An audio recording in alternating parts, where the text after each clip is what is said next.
দোকানে বন্দি থাকা অনেকগুলো মুরগির মধ্যে যখন কসাই একটি মুরগিকে ধরে, তখন শুধু ওই মুরগিটাই চিৎকার চেঁচামেচি করে।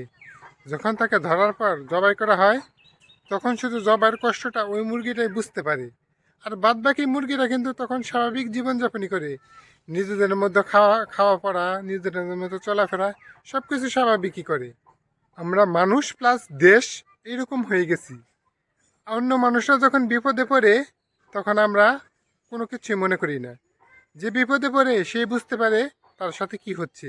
আমরা নিজেদের মতো স্বাভাবিক জীবনযাপন করি, নিজেদের মতো চলাফেরা করি, এরকম আর কি। অন্য দেশ যখন বিপদে থাকে, আমাদের দেশ নিরাপদে থাকলে ওইটা নিয়ে আমাদের কোনো মাথা ব্যথা নাই, কোনো টেনশন নেই। এইভাবে থাকতে থাকতে চলতে চলতে কিন্তু দোকানের সর্বশেষ মুরগিটাকেও কসাই ধরে ফেলে।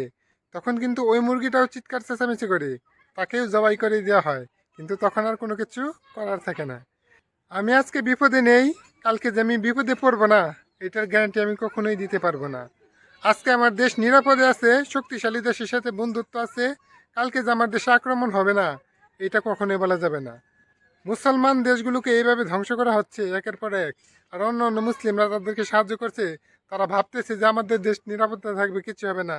না, দোকানের সর্বশেষ মুরগির মতো তাদেরকেও ধরা হবে, তখন আর কোনো কিছু করার থাকবে না।